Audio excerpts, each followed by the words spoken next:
Bueno, esto correspondería entonces a la última parte de la unidad 8, que es la unidad hasta la cual entra el primer parcial, el sistema clásico 2, que bueno, se ubica en la parte 4 del programa, periodo de investigación sistemática, que tiene estas 4 unidades. La semana que viene vamos a empezar con la unidad 9. Y si todo va bien, también con la 10. Los contenidos temáticos de la unidad 8 son estos, y lo que está en rojo serían los contenidos de esta presentación. Lo que está en negro es lo que ha estado en otras presentaciones. Bueno, lo que está en azul acá hay material optativo, digamos, ¿sí? Lo de la escuela ricardiana, etc. Y material obligatorio como el papel de las mujeres. Hoy hablaremos un poquito de Harriet Taylor. Y sobre otros tipos de textos que hay material escrito en la página. Perdón, en el campo virtual de la asignatura.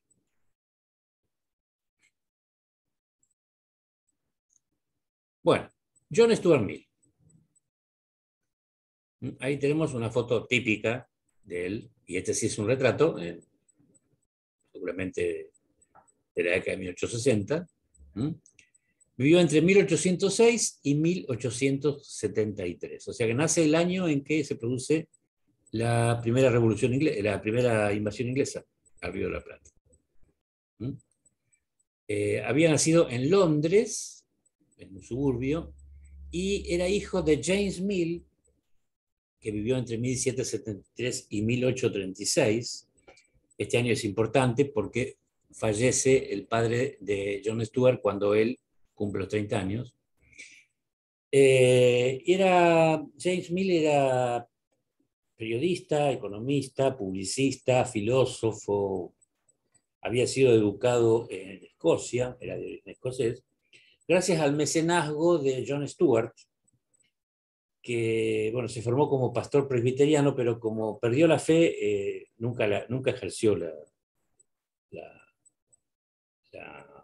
actividad religiosa, y formó o crió a su hijo, según cuenta este en su autobiografía, absolutamente como una persona no religiosa.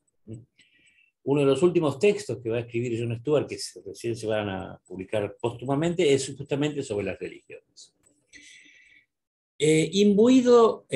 John Stuart es el mayor de los hijos de James, que tuvo 5 más. En realidad tuvo 9, pero bueno, 3 fallecieron a temprana edad. Imbuido de ciertas corrientes pedagógicas, no envió a su hijo a la escuela, no le dio ningún tipo de educación formal, sino que lo educó él desde los 3 años, con un régimen absolutamente severo, terriblemente severo, de forma tal que, bueno, en todos los libros lo cuenta, cómo aprendió griego, latín, leyó los clásicos. A los 14 años leyó el texto de Ricardo, lo conoció a Ricardo personalmente, lo conoció a Jeremy Bentham, bueno, etcétera, ¿no? De forma tal que cuando más o menos el padre consideró que había terminado su formación educativa, y esto también lo cuenta John Stuart en su autobiografía, él consideraba que tenía una ventaja de 14 años en términos de contenidos educativos que tenía respecto a los muchachos de su misma edad.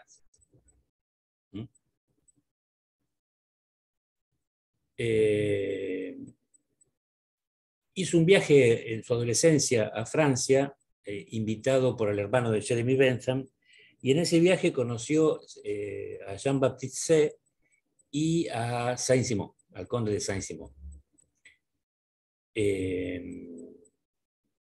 Después volvió a Inglaterra, ¿no? Y ha escrito palabras interesantes sobre lo que significó para él conocer otro, como lo llaman los historiadores, otra pauta de sociabilidad diferente a la inglesa, que era la francesa, que le pareció mucho más atractiva. En 1823, y gracias a la mediación de su padre, que también era empleado en esa compañía pública, ingresó en la East India Company, o Compañía de las Indias Orientales. en la cual alcanzó un alto cargo. De hecho, llegó a ser algo así como el segundo en orden jerárquico, y estuvo ahí hasta que la compañía fue disuelta, 35 años más tarde, aceptando una considerable jubilación de aproximadamente 1.500 libras esterlinas de la época por año. Un año antes había fundado la sociedad utilitaria que se disolvería en 1836. En 1822 era muy joven, una sociedad que no llegó a contar con más de 10 miembros, en la cual se debatían cuestiones propias de la filosofía de Jeremy Bentham. El nombre de Bentham está unido no solo en lo ideológico, porque James Mill es el que organiza el grupo de los filósofos radicales, acercando gente a este grupo, sino que además colaboró económicamente con la familia de Mill, porque le brindó hospedaje muy barato, digamos, a James y a su nutrida familia. Otra de las obligaciones que tenía Jon Stewart de joven, de niño y joven, era transmitirle a sus hermanos las pautas educativas que le había recibido de su propio padre. Una cosa severísima que en algún momento de su juventud hizo crisis y tuvo una fuerte depresión nerviosa que podríamos asociar a lo que él se conoce con el nombre de surmenage. Justamente después de esa depresión es cuando conoce, por mediación de una persona, a Harriet Taylor, el gran amor de su vida, del cual hablaremos un poquito más adelante, porque es una influencia importante en su pensamiento. Esta fue su primera obra importante, Sistema de Lógica, 1843. Esta es otra edición, ¿no? La edición de 1881 de Estados Unidos. Un sistema de lógica racionalista e inductivista. Schumpeter dice que este texto se usó prácticamente hasta fin de siglo como texto de enseñanza de lógica a nivel universitario porque no fue superado. Le llevó casi una década escribirlo, recibió obviamente influencias de autores que leyó, y tuvo un éxito inesperado que él no esperaba, y fue la condición de posibilidad de la publicación de sus siguientes obras. Y rápidamente, un poco más de 2 años, tanto las universidades de Oxford como de Cambridge lo adoptaron como lectura o digamos como material de estudio obligatorio en las respectivas materias. No es un tema menor. El padre de John Maynard Keynes, John Neville Keynes, fue profesor de lógica. Así que es razonable suponer que usó este texto o usó este libro de Stuart Mill como texto. Bueno, esa es no hay fotos de Harriet Taylor Mill. Harriet, nacida Hardy, casada con un señor John Taylor y después con Mill, obviamente una vez que quedó viuda. En 1834 le ofrecen la dirección de una revista que será refundada bajo el nombre de London and Westminster Review, cargo del que dimitirá en 1840 porque bueno, ya no le reportaba ningún tipo de beneficio económico. La revista se llamaba Westminster Review y se convirtió en un órgano de difusión del pensamiento benthamita y radical, digamos. Él hizo críticas importantes a la sociedad inglesa de su tiempo. Y bueno, por eso se lo llamó de los filósofos radicales. En 1843 publica El Sistema de Lógica, el texto cuya portada vimos en la filmina anterior. En 1844 publica su ensayo Los ensayos sobre algunas cuestiones disputadas de economía política, que son 5 artículos que había escrito entre 1829 y 1830, es decir, era muy joven, 25 o 26 años.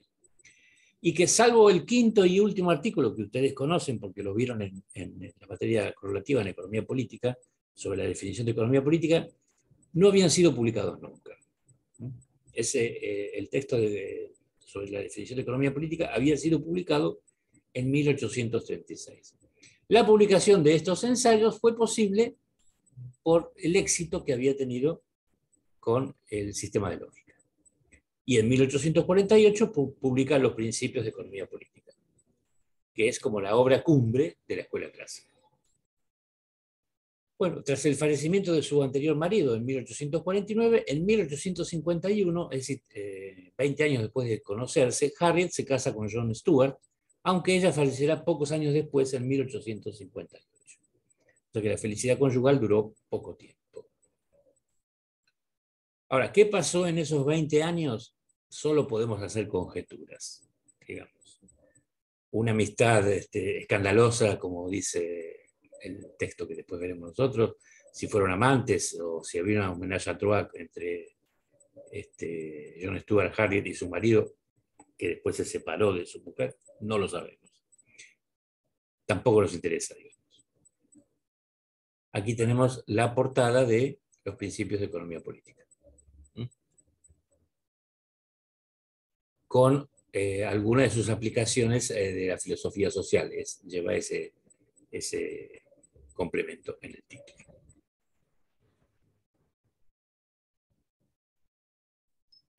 Ahí tenemos una foto de John Stuart Mill y su hijastra, Helen Taylor. Cuando se conocen,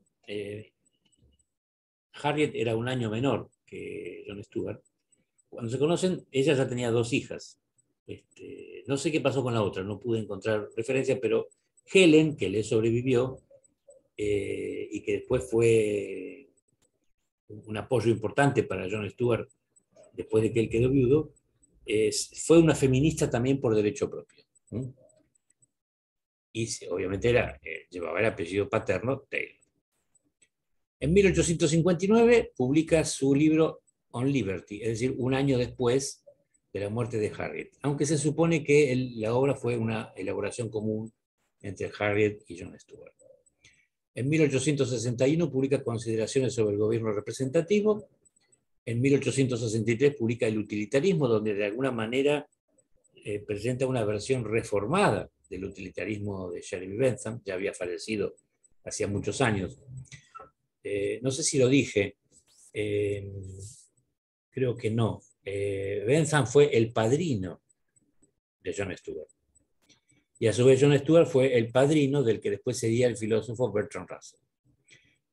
Es elegido miembro de la Cámara de los Comunes por el Partido Liberal entre 1865 y 1868. En ese mismo periodo sirve como rector de la Universidad de St. Andrews, en Escocia, la más antigua de esa región. Se conjetura que tenía un coeficiente intelectual, un IQ de 190, John Stuart. Y además de esa crisis importante que tuvo de joven, en 1827-28, esa depresión de la cual pudo afortunadamente salir, tuvo otra crisis cuando falleció su padre, en 1836, con el cual ya, no digamos que había roto, porque sería una exageración, pero ya había manifestado ciertas diferencias en cuanto al utilitarismo de Bentham, en cuanto a algunos aspectos de la economía política, etc. En 1869 publica El sometimiento de las mujeres, Subjection of Women, con el cual colaboró su hijastra Helen Taylor. Y en 1873 va a morir a causa de una enfermedad que era endémica en esa zona, en Avignon, una zona francesa, donde había comprado una casa en Avignon porque ahí había sido sepultada su mujer, y será sepultado junto a ella. Ese mismo año su hijastra va a publicar su muy interesante autobiografía. Esta es la primera edición de La sujeción o la esclavitud de la mujer, como se tradujo la primera edición al español de este libro. Hay edición española. Entonces, ¿cuáles serían las influencias que mencionan los textos que hablan de John Stuart? Fíjense, por un lado, el utilitarismo de Jeremy Bentham y la acción política de los filósofos radicales, que inspirados por su padre, James Mill, y que él va a intentar llevar a cabo en su mandato legislativo, 30 y pico de años más tarde. Por otro lado, aspectos contradictorios del romanticismo británico, de autores que después mencionaremos, que demostraron que no solo la fría racionalidad era necesaria para el análisis de la conducta humana, sino también la parte sentimental, y de la filosofía positiva de Auguste Comte, a quien también conoció y con el cual tuvo un periodo de, no digamos de amistad, pero una relación bastante cercana, y con el que después rompió ideológicamente.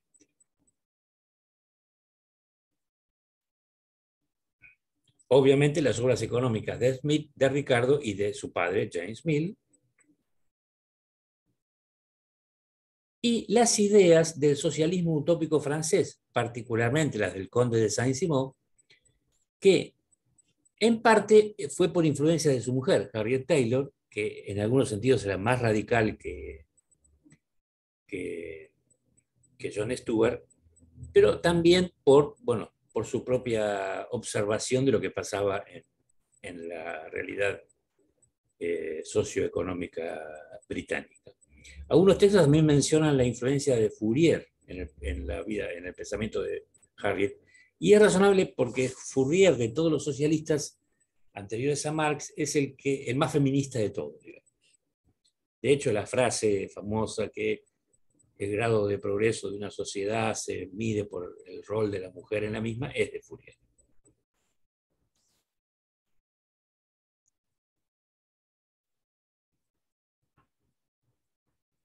Primera pausa.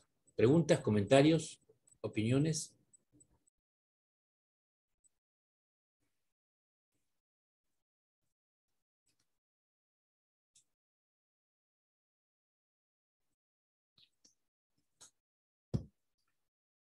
¿No? ¿Podemos seguir? Bueno, la formación de su pensamiento. Los principios de economía política se componen de 2 volúmenes y, a la manera clásica, 5 libros. Y cada uno tiene múltiples capítulos. Más adelante presento la estructura completa. Los primeros 3 libros son la producción, la distribución y el cambio, respectivamente. Y los 2 siguientes tienen estos nombres: influencia del progreso de la sociedad sobre la producción y la distribución, y sobre la influencia del gobierno. Los primeros son más bien de tipo descriptivo, analítico y teórico, diríamos, y los 2 últimos tienen un criterio más bien de tipo normativo. El objetivo de Mill es consolidar la idea de libertad. Si algo, digamos, lo caracteriza, era un liberal radical, en el sentido que se le daba esa palabra en aquel momento. En tal sentido, y siguiendo a Spiegel, Mill no solamente estaba convencido de la suprema importancia del pleno desarrollo del individuo, sino que veía en dicho desarrollo la única esperanza para la humanidad. Fíjense ustedes, qué fuerte. Si bien eran afines a su pensamiento las ideas de Malthus sobre la población y de Ricardo sobre la distribución, o sea, era malthusiano desde su más temprana juventud y es algo que no abandonó nunca, y obviamente era ricardiano y creía en la emergencia o en la posible emergencia del Estado estacionario.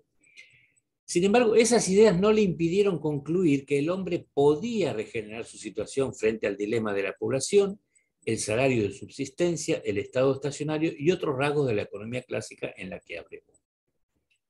Y en parte para responder al desafío de Carlyle, el historiador escocés romántico, que había calificado en base a las predicciones malthusianas y ricardianas a la economía como ciencia lúgubre. Desde el punto de vista filosófico, Mill fue un ecléctico. ¿Saben lo que quiere decir la palabra ecléctico? O sea, alguien que reúne corrientes diversas de pensamiento. Es decir, él tomó de diversas fuentes pretéritas o presentes lo que consideró más adecuado para desarrollar sus propias ideas. Debe quedar claro que en un sentido estricto la influencia inicial fue de su propio padre, amigo de Ricardo y de Jeremy Bentham. La residencia en Francia, siendo una persona muy joven, estuvo casi un año ahí. Hizo posible un conocimiento del idioma y de otras corrientes de ideas. En tal sentido, el socialismo de Fourier y de Saint-Simon, a quien conoció personalmente, junto al positivismo de Auguste Comte, conocido como el fundador de la sociología, dejaron marca en su ideario. Cuando lo conoció a Comte, Comte todavía era secretario del conde de Saint-Simon. Yo tengo muy mala imagen de Comte y pienso que su teoría de los 3 estadios se la pirateó descaradamente al conde de Saint-Simon, pero bueno, de eso se hablará en otra unidad. Estando en Francia, creo que en Montpellier, hizo sus únicos estudios formales en un semestre en una universidad francesa que fueron exclusivamente sobre ciencias naturales. Imagino que habrá concurrido como oyente. Ahí tenemos una foto de Auguste Comte. En particular, del último, de Auguste Comte, hizo suyo el lema orden y progreso. Orden y progreso, que es el lema que está estampado en la bandera de Brasil, todavía hoy, y que es el lema positivista por excelencia. No podemos hacer a un lado al marqués de Condorcet, a quien apreciaba intelectualmente mucho y del cual ya hemos hablado, y su fe en el progreso. Las ideas románticas de la época, por contraposición con las ideas liberales, también influyeron en Mill, sobre todo a través de el escocés Thomas Carlyle, que era un historiador que vivió muchos años, y los escritores ingleses Samuel Coleridge y William Wordsworth, que contribuyeron a moldear sus ideas, sobre todo en cuanto lo alejaron de un laissez-faire estricto a la manera de Smith o de Ricardo. Ahí lo tenemos en una foto a Carlyle y en un dibujo a Coleridge. Coleridge, uno de los escritores más admirados por Borges. Tengamos en cuenta que el romanticismo germánico, absorbido por estos tres autores que hemos mencionado, enfatizaba en la oposición al racionalismo de la Ilustración, en el amor por el pasado y en la preferencia por los estudios históricos. Y sobre todo en la exaltación de los sentimientos, tema del cual hasta en su formación infanto-juvenil, digamos, Stuart Mill había estado ausente por completo. Finalmente, Mill reconoció en Jeremy Bentham una influencia de fuste. Está de acuerdo con la idea general de que las acciones son buenas en la proporción en que intentan alcanzar la felicidad y malas en tanto tienden a generar lo contrario. ¿Se acuerdan el lema de Jeremy Bentham? Ahí tenemos un dibujo de él. La mayor felicidad para el mayor número. Empero, y esto tiene que ver con cómo se fue alejando del utilitarismo puro y duro al estilo Bentham, consideraba importante la calidad del placer y no solo su cantidad, reconociendo que algunos tipos de placer son más valiosos que otros. Esto lo ligaba y a la vez diferenciaba de Bentham, a quien sus críticos le podían adjudicar la semejanza de los humanos con los cerdos. O sea, no se crea que la filosofía utilitarista fue aceptada por todo el mundo en esa Inglaterra anterior a 1840 como la panacea de la humanidad. No, tuvo que abrirse camino un poco a los codazos. El utilitarismo de Mill fue una cuestión que se constituyó en objeto de análisis por autores posteriores. Adviértase que este acerto de Mill no podía pasar inadvertido. Un ser de facultades superiores requiere más para ser feliz. Escritos tan diversos como los de Francis Edward, Lionel Robbins, John Atkinson Hobson y John Kenneth Galbraith revelan que estos autores no mezquinaron esfuerzos intelectuales para abordar temas similares, aunque cada uno desde su propia perspectiva. La influencia de Mill como filósofo y filósofo político es tal vez más perdurable que la influencia de Mill como economista. Es fuerte lo que digo.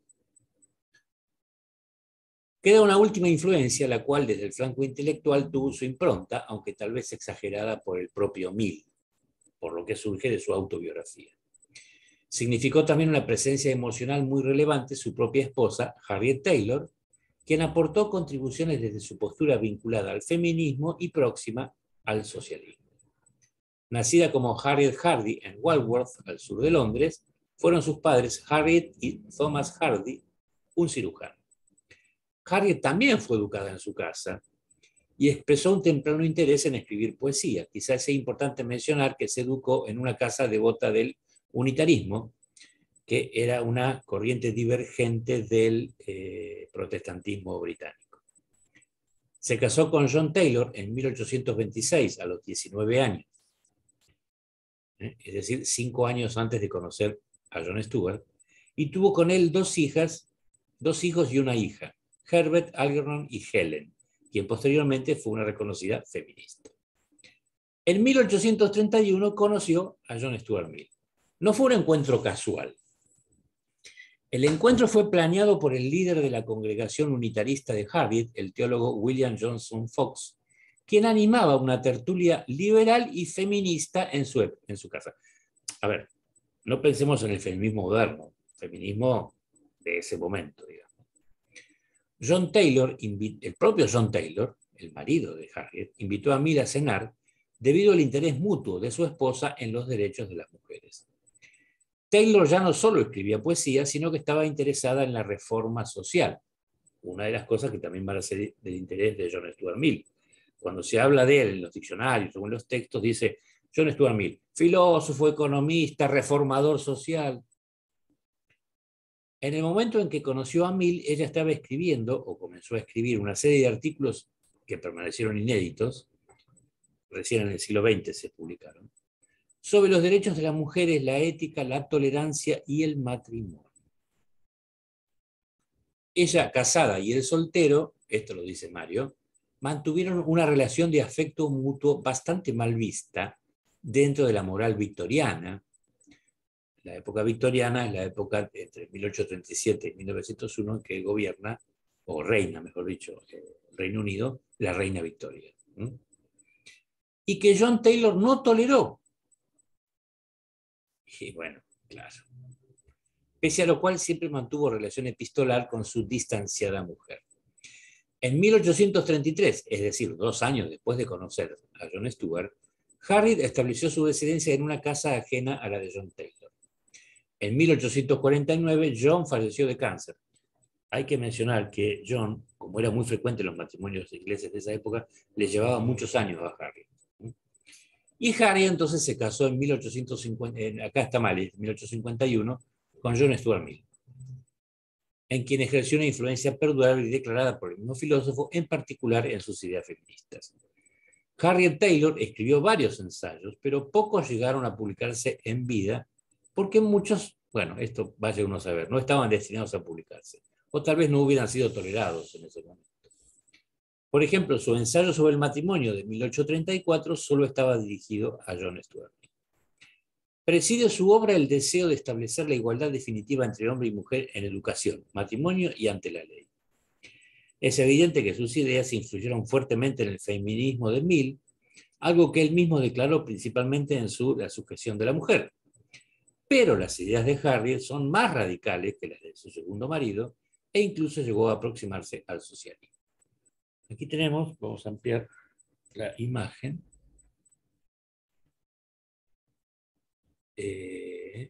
las obras completas de Harriet Taylor Mill, un texto obviamente contemporáneo.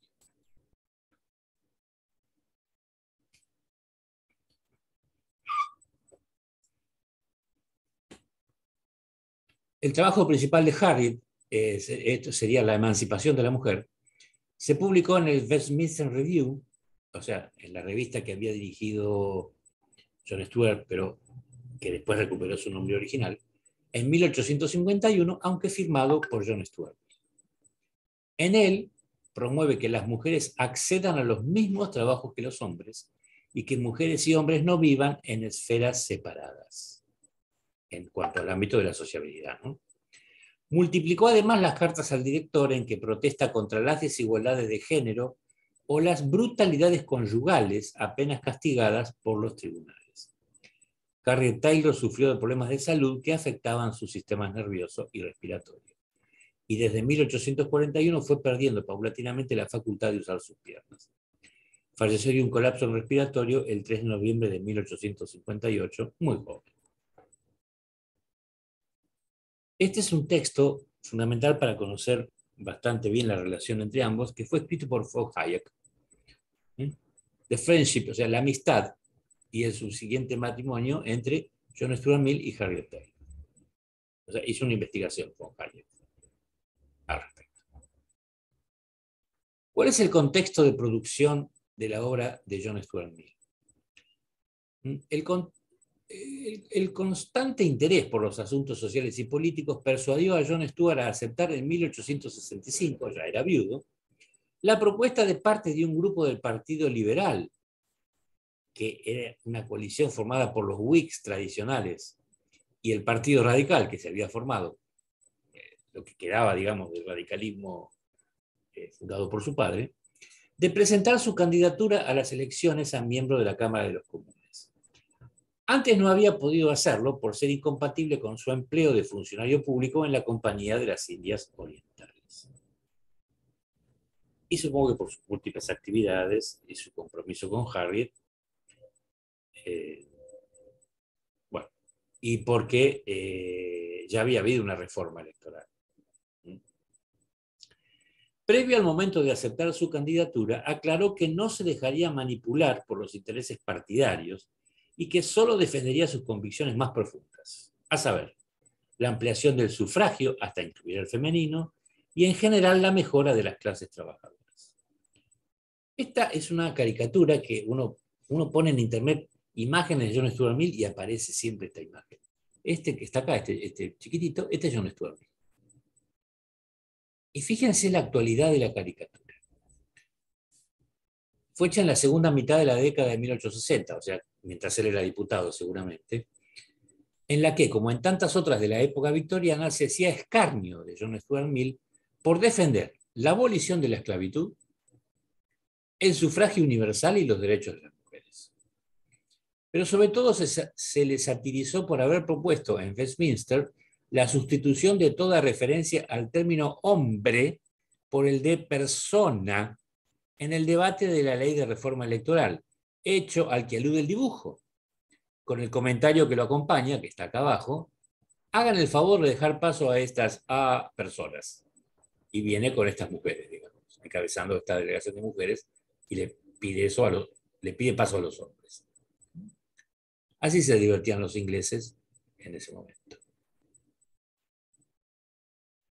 Durante su mandato como legislador, que solo duró 3 años, dio su apoyo no solo al sufragio femenino, dicen que fue la segunda vez en la historia parlamentaria británica que se propuso la igualdad de derechos políticos con la mujer, entre varones y mujeres, sino también varias enmiendas de ley que podían mejorar la condición de la población irlandesa en años cruciales, ya que entre 1865 y 1867 se produce una importante rebelión contra el dominio británico, hecho que puso en aprieto sus relaciones con muchos miembros del Parlamento, dominado en general por una violenta y transversal, es decir, comuna Tories y Whigs, conservadores y liberales respectivamente, oposición al movimiento independentista irlandés.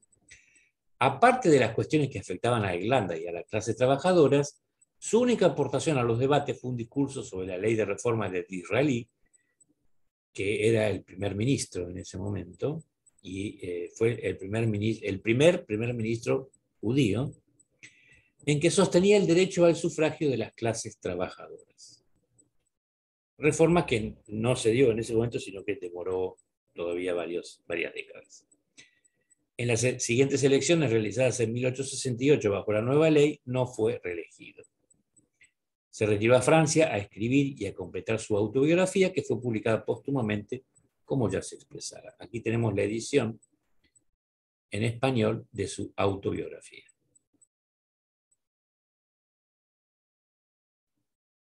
La época en que Mill escribió, en general la que vivió, nutrió su pensamiento, claro, como el de tantos otros.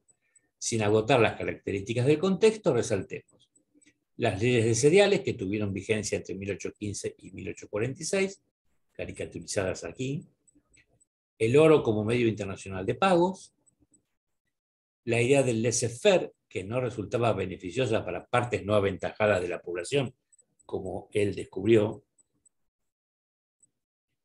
y las indeseables condiciones de vida y de trabajo en las urbes industriales inglesas de entonces, en Birmingham, Londres, Manchester y otros. Justamente la reforma electoral, que se discutió cuando él era legislador, le otorgó derecho a voto a ciudadanos propietarios, era voto censitario, de Birmingham y Manchester, los principales distritos industriales, o dos de los principales distritos industriales británicos, que hasta entonces no tenían representación parlamentaria. Fíjense ustedes la importancia. Bueno, y ahora sí, empezaríamos con las ideas económicas, a menos que antes haya alguna pregunta o comentario que quieran hacer.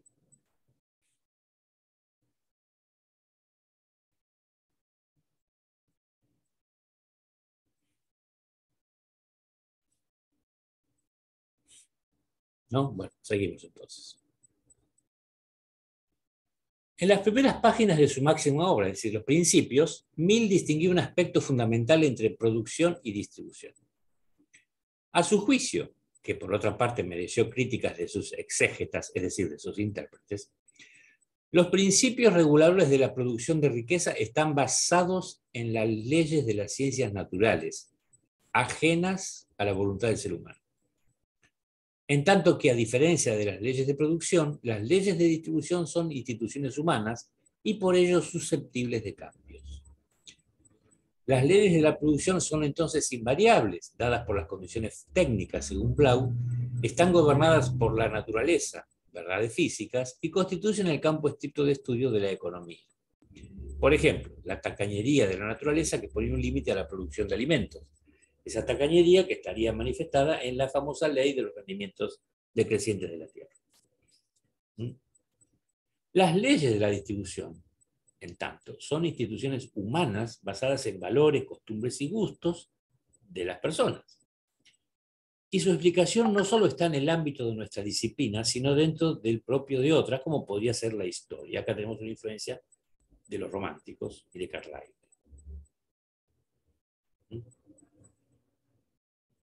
Otra contribución que tendría importancia posterior para la teoría del valor fue el desarrollo. Entonces, para finalizar la femina anterior, digamos, como buen reformador social, él pensaba que la acción humana a través del Estado podía mejorar las condiciones de la distribución del ingreso, sobre todo a favor de las clases trabajadoras. Por eso les confería, por eso para él era importante que tuvieran el derecho al voto, que formaran partidos, que participaran en las elecciones y que de esa manera asustaran a las clases dominantes, digamos, para decirlo en términos modernos, para que se les para que hubiera legislación de tipo protectivo, o más legislación de tipo protectivo para mejorar su suerte. Otra contribución que tenía gran importancia para la teoría del valor fue el desarrollo que hizo Mill de la teoría de los bienes ofrecidos conjuntamente. Aunque se atribuye con frecuencia a Marshall el descubrimiento del concepto, Mill formuló el principio en el capítulo titulado de algunos casos especiales del valor, que está en el libro 3, en el libro sobre el cambio. Lo que hizo Marshall a eso fue añadir la parte gráfica. Expresaba ahí el economista británico: sucede algunas veces que dos mercancías diferentes tienen todo lo que puede llamarse un costo de producción conjunto. Las dos resultan de la misma operación o grupo de operaciones y el gasto se realiza para obtener ambas, no una parte por una y otra por otra. Habría que realizar el mismo gasto para obtener una cualquiera de las dos si no se necesitara o deseada la otra. Él pone el ejemplo de los bueyes y el cebo, por ejemplo. O sea, la carne de buey y la grasa. El costo de producción no interviene para nada al decidir el valor relativo de las mercancías asociadas, esto es, por comparación, las unas con las otras. Solo decide el valor conjunto de ambas mercancías. El gas y el coque, que es el ejemplo propuesto por John Stuart Mill, el coque es un carbón. Considerados en conjunto, tienen que devolver los gastos de producción con la ganancia ordinaria. Y continuaba su análisis de la siguiente manera: para ello, una determinada cantidad de gas y el coque que queda como residuo de su fabricación, o sea, si elaboras el gas, te queda el coque necesariamente, bienes de oferta conjunta, tienen que cambiarse por otras cosas en la proporción de su costo de producción conjunto. Pero queda por decidir qué parte de la remuneración del producto saldrá del coque y cuál del gas. El costo de producción no fija los precios individuales, sino el costo total. La cuestión planteada por John Stuart Mill en este aspecto es la siguiente: dada una función de costo, ¿qué parte de los beneficios de las dos producciones por separado debe atribuirse a los bienes producidos conjuntamente. El cálculo de los beneficios presupone, por supuesto, que los precios pueden determinarse para las mercancías por separado.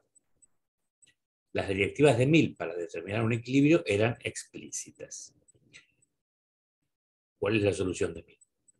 El equilibrio se alcanzará cuando la demanda para cada artículo se adapte tan bien a la demanda del otro que la cantidad producida de cada uno de ellos sea exactamente la que resulta al producir la cantidad precisa del otro. Si hay un excedente o una insuficiencia de uno cualquiera de los dos productos, si hay demanda de coque, pero no del todo el gas que se produce al mismo tiempo, o viceversa, los valores y precios de ambas cosas se ajustarán de manera que ambas encuentren mercado. Y ahí tenemos el gráfico que propone Marshall. ¿Sí? Está tomado de ese sitio web. Entonces, aquí estaría la situación de equilibrio. Esta es la oferta conjunta y esta es la demanda conjunta de ambos bienes. Entonces, la suma de ambos precios, que se determinan aquí, ¿sí?, no es otra cosa que el costo en un mundo de competencia perfecta, incluyendo el beneficio ordinario, como había dicho Eckel-Univer hace un ratito. Eckel-Univer le dan una extensión interesante, así que con otro ejemplo de carne y cebo, creo, ahí pueden analizarlo detenidamente. La importancia ulterior de la teoría de la oferta conjunta de Mill es bastante clara. Se la ha utilizado mucho en el análisis económico general, especialmente en las áreas de la economía del transporte y de los servicios públicos. Recientemente se la ha utilizado en modelos de bienes públicos y en problemas relativos a la oferta de productos derivados como la polución.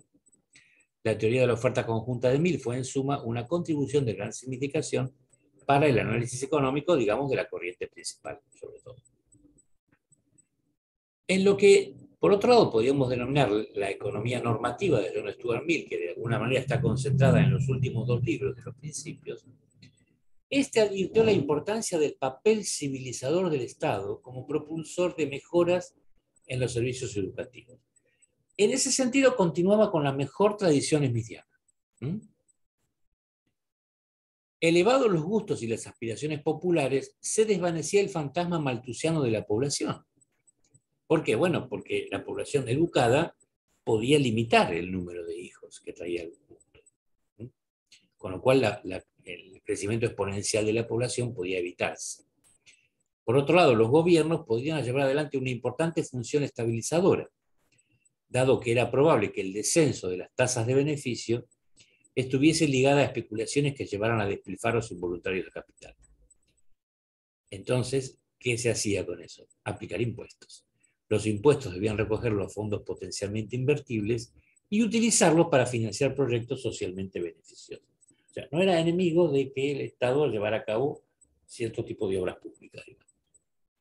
Otra influencia del socialismo que no está recogida lamentablemente acá es su idea de aplicar impuestos a la herencia. Para él, la cuestión de la herencia era una fuente inagotable de desigualdad social.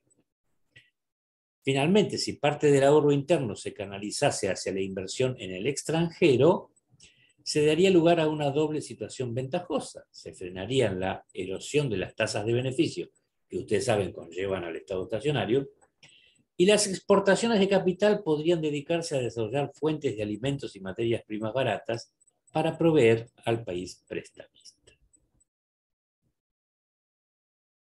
No cabe duda alguna de que en su pensamiento está preñado de ideas, algunas, que en su tiempo representaban la crítica a la economía clásica en su sentido ricardiano. Si bien no fue uno de los socialistas de la época, para nada, él pensaba que una de las labores del gobierno era básicamente la protección de la propiedad privada, de los socialistas, tomó su sensibilidad y la hizo afín a su propio ideario, tomó conceptos que lo convirtieron en militante de la reforma social y manifestó un evidente sentido humanista, por una mayor igualdad en la riqueza y en las oportunidades. en palabras de Mill, correspondientes a sus cartas que fueron recopiladas póstumamente, considero las investigaciones puramente abstractas de la economía política como de mucha menor importancia comparadas con las grandes cuestiones prácticas que el progreso de la democracia y la difusión de las ideas socialistas están planteando. Cuando hablamos de esto, no estamos pensando en el socialismo marxiano, estamos pensando en el socialismo pre-marxiano, ¿sí? Al estilo de Saint-Simon, Fourier, Owen, etc. A pesar de que él fue un crítico temprano de Owen. En aquella sociedad de debates se lo criticaba. Aquí tenemos otra foto de John Stuart posando leyendo un libro. En este orden merece una mención el estado estacionario, que significó una ruptura con la tradición de Ricardo. Este consideraba al estado estacionario, evitable mediante la eliminación de la protección al sector agrícola, es decir, la derogación de las leyes de grano, como dijimos ayer, como una construcción teórica. Para Mill, tal estado significó en cambio una suerte de utopía, en la que, habiéndose alcanzado cierta opulencia, añadiendo un control sobre el posterior crecimiento de la población, ¿no? Porque obviamente eliminada esa tara que significaba el principio de la población malthusiano, el Estado podría encaminarse a solucionar los problemas que resultaban de envergadura, la igualdad de la riqueza y de las oportunidades. Monumento a John Stuart Mill en Gran Bretaña. Creo que está en Londres. En sus palabras, tomadas de los principios de 1848, me inclino a creer que en conjunto el estado estacionario sería un adelanto muy considerable sobre nuestra situación actual, de mediados del siglo XIX. Confieso que no me agrada el ideal de vida que defienden aquellos que creen que el estado normal de los seres humanos es una lucha incesante por avanzar. En términos elogiosos, afirmo creer en el efecto combinado de la prudencia y la frugalidad de los individuos y de un sistema legislativo que favorezca la igualdad de las fortunas, en tanto sea compatible con el justo derecho del individuo a los frutos, pequeños o grandes, de su propiedad. ¿Ven? Ahí está. Perdón, de su propia actividad. Como cierre, decía, solo en los países atrasados del mundo el aumento de la producción sigue siendo un objetivo importante. En los más avanzados lo que se necesita económicamente es una mejor distribución. Modernos los antiguos, ¿no? Acerca de las funciones del gobierno, en el último libro, el libro quinto, Mill juzgó necesarias la facultad de imponer tributos, acuñar moneda, establecer un sistema uniforme de pesas y medidas, que no existían en la Inglaterra de su época, la protección contra la violencia y el fraude, la administración de justicia y la vigencia de los contratos, el establecimiento y protección de los derechos de propiedad, una vez más, la protección de los intereses de los menores y los incapaces, y la provisión de determinados bienes y servicios públicos, como los servicios sanitarios. Fíjense ustedes que en ese sentido el laborismo británico hizo su tarea, porque el sistema de salud pública británico durante muchos años fue modelo no solo para Europa, sino para el mundo, que fue nacionalizado por los laboristas después de la Segunda Guerra Mundial. La regla general seguiría siendo el laissez-faire, de lo que se colige que la carga de la prueba recaía sobre los que estaban a favor de la intervención gubernamental. Las excepciones al laissez-faire, influencia romántica, permitían la intervención gubernamental en áreas tales como la protección al consumidor, derechos que apenas se están reconociendo en la Argentina ahora después de la reforma constitucional, la educación general y la conservación del entorno. Todas estas afirmaciones no solo explican el aporte miliano como una transición, sino su carácter de economista moderno. Bueno, antes de pasar al aporte tal vez más relevante en materia de comercio internacional, hacemos otra pausa a ver si tienen algún comentario o pregunta que hacer.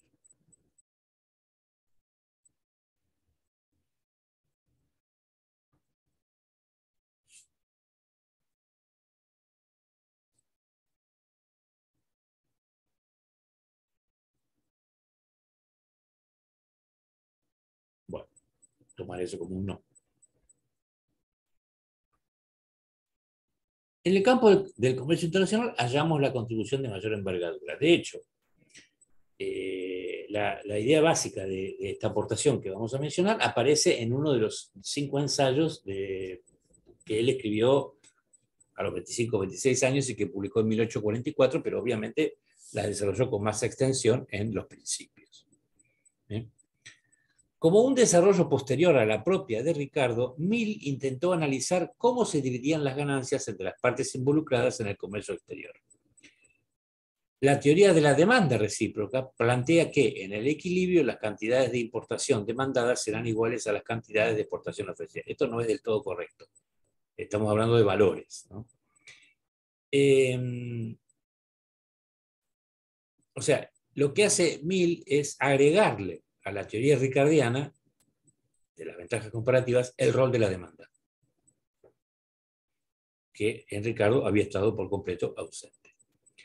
A la luz de esta afirmación queda perceptible la idea de elasticidad, toda vez que cuanto más fuerte sea la demanda de un producto, más favorables serán los términos comerciales del país que lo producen y viceversa. No llegó a formularla. Hay, en ese sentido, como buen ecléctico, hay cosas ricardianas y cosas antirricardianas en John Stuart Mill.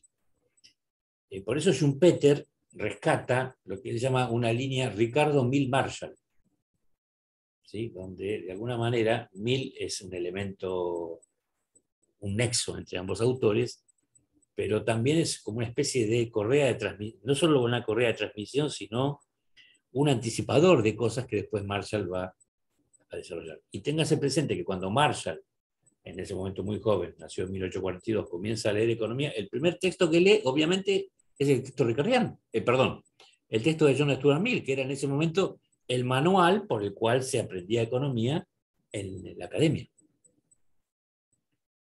La teoría de Mill de la demanda recíproca fue la demostración de su capacidad intelectual, pues a partir de la expresión verbal logró lo que posteriormente pudo establecerse con ayuda de la matemática y la gráfica. Los desarrollos de Marshall y Edward en la década de 1870 y 80 van en ese sentido. Así, lo que hizo Marshall fue construir una gráfica a partir de lo que Mill ponía en palabras y en números. Bueno, esto ustedes lo conocen porque lo han visto. También es un modelo con 2 países y 2 bienes, Inglaterra y Alemania, donde Alemania produce lino, bien agrícola, y Inglaterra produce paño. Y el ejemplo claramente es del momento en que Alemania está recién empezando a industrializarse, de los años 40 o 30. Bueno, estas líneas son las líneas de precios o relaciones de intercambio entre trigo y lino. Y bueno, y estas curvas que están acá son las curvas de demanda de un país y de otro. Y solo cuando ambas curvas de demanda se intersectan a esta relación OP, se da el equilibrio. El nivel de precios OP es un nivel de precios de equilibrio porque la cantidad de paño ofrecida por Inglaterra, asterisco, es igual a la cantidad de paño demandada por Alemania. Y la cantidad de lino ofrecida por Alemania, L asterisco, es igual a la cantidad de lino demandada por Inglaterra. Un resumen de la contribución de Mill al tema del comercio exterior se presenta en el gráfico de la filmina anterior, tomado del manual de Ekelund y Ebert. En él se reproduce la función de demanda de Alemania, OG, y también la de Inglaterra, OE, idéntico gráfico, se halla en el texto de Blau. Haciendo abstracción de los costos de transporte y del cambio tecnológico, Mill construyó un modelo de 2 países, Inglaterra y Francia, y 2 mercancías, paño y lino, respectivamente, a fin de investigar la determinación de los precios internacionales. Otra vez, como en Ricardo, puede observarse que Inglaterra produce un bien industrial, mientras que el restante país produce un bien agrícola. Mill formuló concisamente su ley de la demanda recíproca. Los productos de un país se cambian por los de otros países a los valores que se precisan para que el total de sus exportaciones pueda exactamente pagar el total de sus importaciones. Esta ley de valores internacionales no es sino una ampliación de la ley general del valor, a la que hemos llamado ecuación de la oferta y de la demanda. El valor de una mercancía se ajusta por sí mismo de tal manera que la demanda y la oferta se equilibran exactamente. Pero todo comercio, lo mismo entre naciones que entre individuos, es un intercambio de mercancías, en el cual las cosas que cada uno tiene para vender constituyen también sus medios para comprar. La oferta aportada por uno constituye su demanda para lo que aportan los demás. Algo similar va a hacer Gibbons con su teoría del intercambio. O sea que Gibbons le debe más a John Stuart de lo que está dispuesto a aceptar. De modo que oferta y demanda no son sino otra forma de expresar la demanda recíproca y decir que el valor se ajustará por sí mismo de modo que se igualen la demanda y la oferta, y decir que el valor se ajustará por sí mismo de modo que se igualen la demanda y la oferta, equivale en realidad a decir que se ajustará por sí mismo de manera que se iguale la demanda de una de las partes con la de la otra. Que eso se da en el punto donde ambas curvas de demanda se intersecan. En el gráfico puede verse tanto la curva de demanda de Alemania, OG, como la de demanda de Inglaterra, OE. OG, curva de demanda de Alemania, OE, curva de demanda de Inglaterra. Como indicó Mill, el comercio tendrá lugar a los precios requeridos para igualar el valor de las importaciones y el valor total de las exportaciones, simultáneamente, para cada una de las partes del comercio. Esto solo sucederá para la línea de precios OP. OP. Ni a esta línea ni a esta línea. Y el punto de intersección de ambas curvas de demanda F determina la cuantía del comercio recíproco. El significado económico de la intersección, nos dice Neckel Univer, es que al precio OP del paño lino o del lino paño, la cantidad de paño ofrecida por Inglaterra, C asterisco, es igual a la cantidad de paño demandada por Alemania, C asterisco. Simultáneamente, la cantidad de lino ofrecida por Alemania, L asterisco, acá, es igual a la cantidad de lino demandada por Inglaterra, L asterisco. El valor de las exportaciones es igual al valor de las importaciones de ambos países, lo que dije al principio. Es un ajuste de los precios o una modificación de la relación real de intercambio lo que lleva al equilibrio. Sin perjuicio de aportes diversos y enriquecedores posteriores a Mill, tal vez, según Spiegel, la innovación más evidente de la teoría del comercio internacional debió esperar varios años, hasta 1933, con la aportación de Bertin Oakley en su obra Comercio Interregional e Internacional, al incorporar las diferencias existentes en las dotaciones de los factores productivos. Previo pasaje por Haberler y o coetáneamente con Haberler y con Hetzel. Pero eso me imagino que lo vieron en Economía Internacional.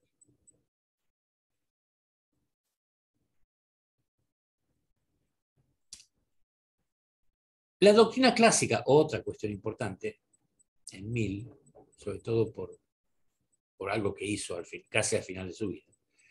La doctrina clásica de fondo de salarios sostenía que, al final de un periodo de producción, el empleador adelantaba a sus trabajadores un stock dado, fijo, de capital circulante con el fin de que estos pudieran mantenerse. En trazos gruesos, se diría que el salario medio se obtiene dividiendo tal stock por el número de trabajadores. Lo habíamos comentado en la clase. De ello se infiere que para elevar los salarios era necesario aumentar el dividendo o reducir el divisor, producir más o procrear menos, como dice Blau. La retractación de Mill de 1869 consistió en afirmar que el fondo de salarios no era una suma fija en el corto plazo.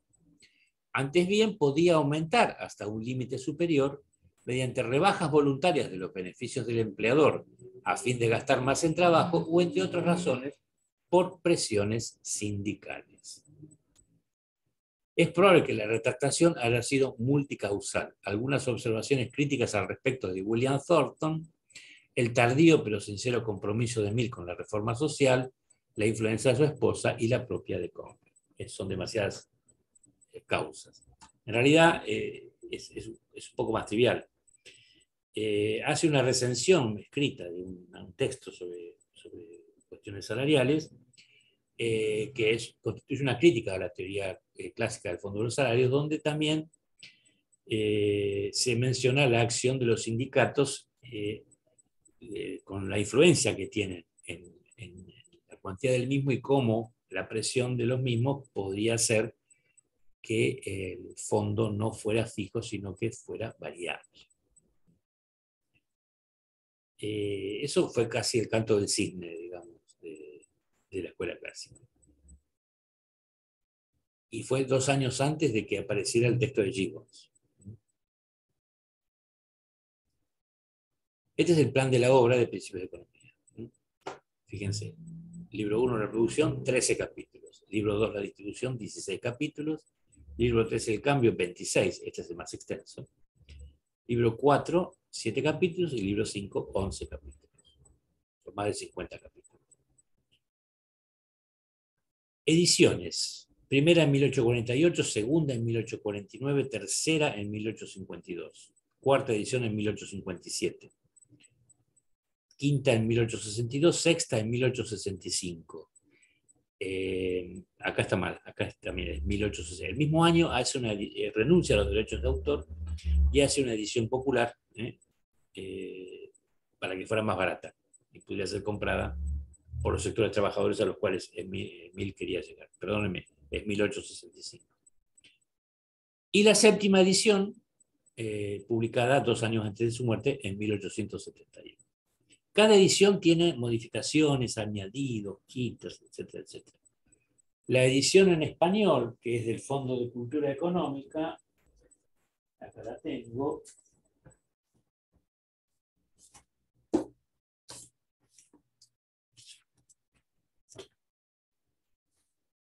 La primera edición en español es de 1943, en plena Segunda Guerra Mundial. La edición se llama Edición Ashley, que tiene la introducción escrita por ese economista británico y una serie de notas, bueno, muy completa. Fíjense lo que tardó en editarse. Ya para ese momento la obra era simplemente un interés histórico, ¿no? Aunque Roll dice que el texto de John Stuart se editó en Estados Unidos hasta la década de 1920. Se siguió editando, digamos. Así que, evidentemente, en algunas cátedras era solicitado como libro de texto. La influencia ejercida por Mill, que sería el último punto a considerar. Spiegel afirma: la seria intención moral de Mill y la persuasiva autoconvicción transmitida por la magistral prosa de sus principios, es un libro muy bien escrito, porque las enseñanzas que estaban de su padre lo obligaba a escribir resúmenes de todo lo que habían hablado, hasta como muestra de que había comprendido. Y era muy exigente en ese sentido, James. Hicieron que su libro tuviera una influencia compartida por muy pocas obras de tipo similar y que su uso se prolongara mucho después de que gran cantidad de detalles hubieran sido ya desplazados por el nuevo pensamiento. Gladstone, otro político británico, lo aclamó como el santo del racionalismo. El joven Sigmund Freud, que había aceptado la tarea de traducir una serie de ensayos de Mill al alemán, lo definió como el hombre del siglo XIX que ha sabido quizás liberarse mejor de la dominación de los prejuicios comunes.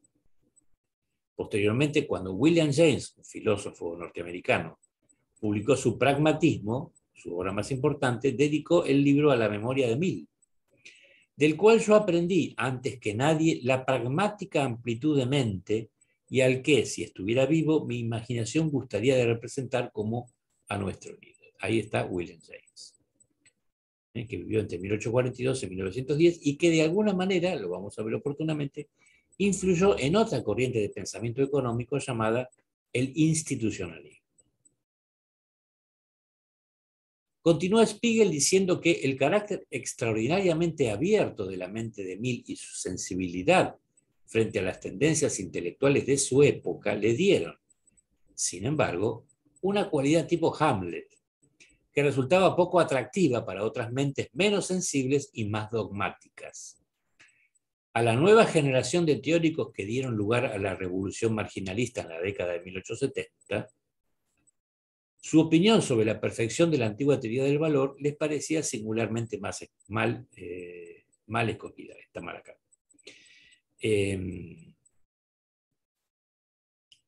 Esto está en los ensayos. Dice, bueno, de la teoría del valor ya no hay más nada que decir, ya se ha completado. Bueno, después vienen los marginalistas y le dan vuelta. Así, Gibbons diría de él que era un mal lógico, bueno, no estoy de acuerdo con esto, y su opinión respecto a su economía no sería tampoco mucho mejor. Hay mucho de erróneo en sus principios, aunque el libro no constituye ese laberinto de contradicciones que es indudablemente su lógica. Esta fue la opinión de Gibbons en 1875, sintomática quizás de una actitud que había de afectar a círculos más amplios. Sintomático es, sin embargo, también el que años más tarde Gibbons continuara utilizando los principios de Mill como texto en sus clases, recomendándoselo a los demás.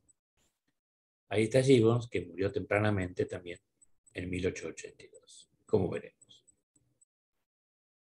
Concluye el autor alemán su valoración explicando que la posición de Mill en la historia intelectual ha sido quizás mejor definida por su ahijado Bertrand Russell, que diría de él que fue poco afortunado con su fecha de nacimiento.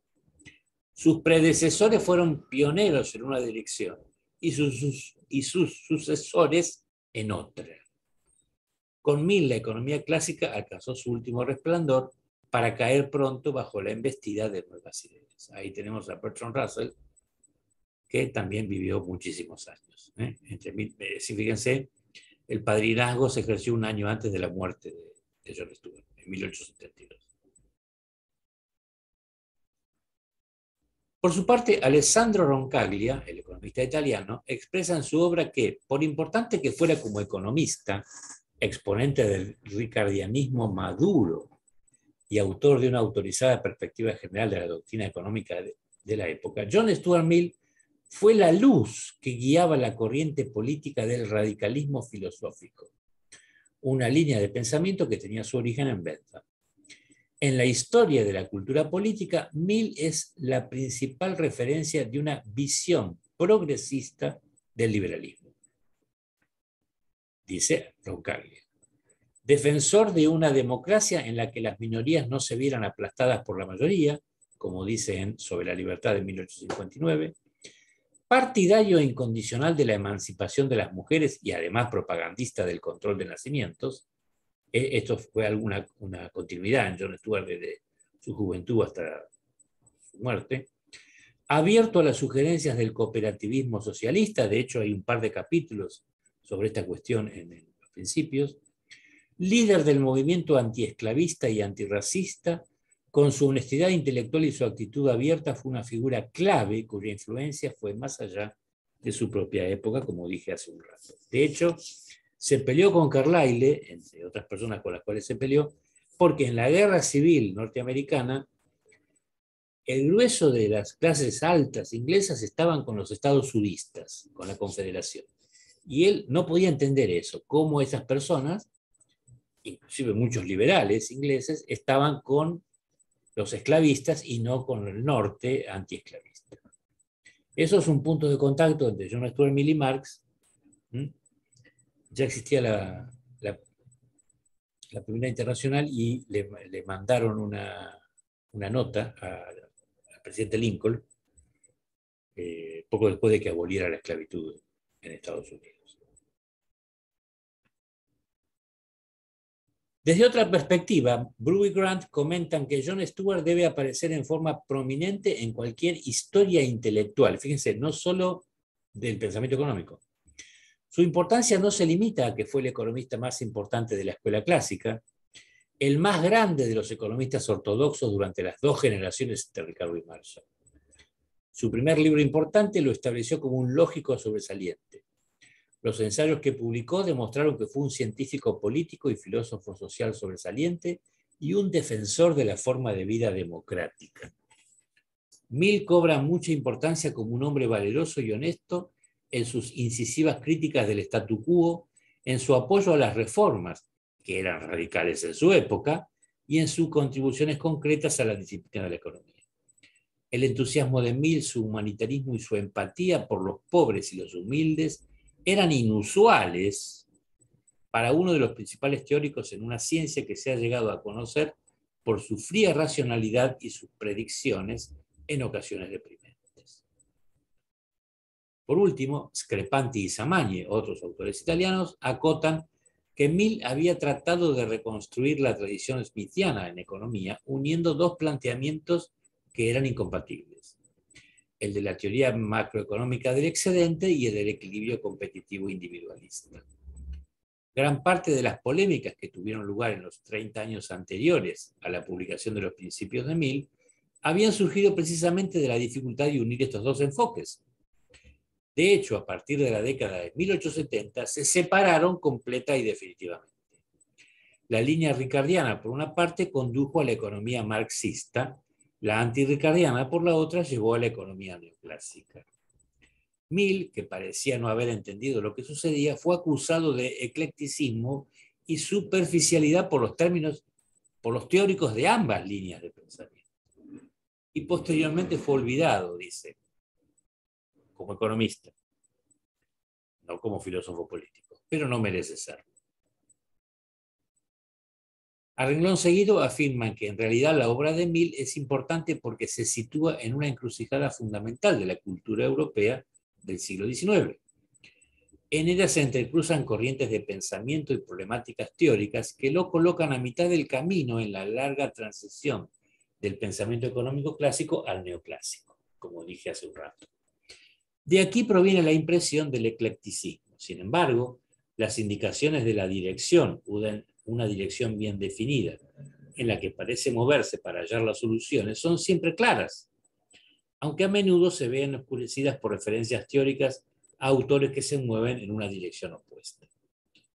De hecho, todas las dificultades de Mill provenían, además de la complejidad de las temáticas abordadas, del temor a romper con la tradición, al menos formalmente.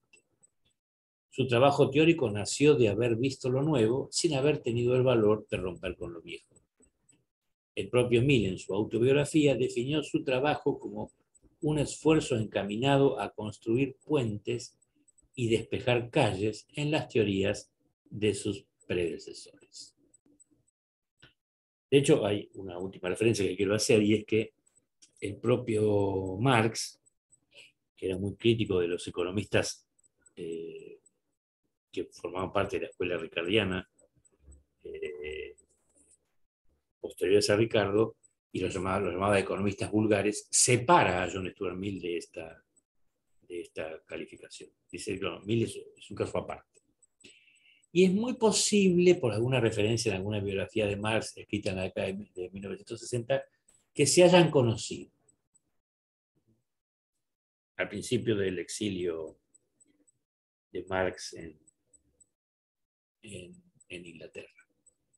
Pero no tengo confirmación de esto porque solamente hay una única biografía que lo cita.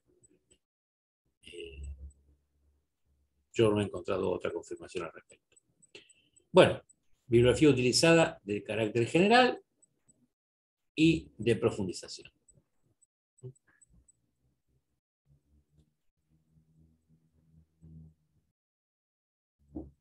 Esto último que dije de Marx lo comenta Maurice Dobb en su libro Teoría del Valor y la Distribución de la. Bueno, hemos llegado al fin. Y no quedó nada. Marcelo, yo tengo dos preguntas. Dale. Espera que voy a tener la grabación. Dale, dale.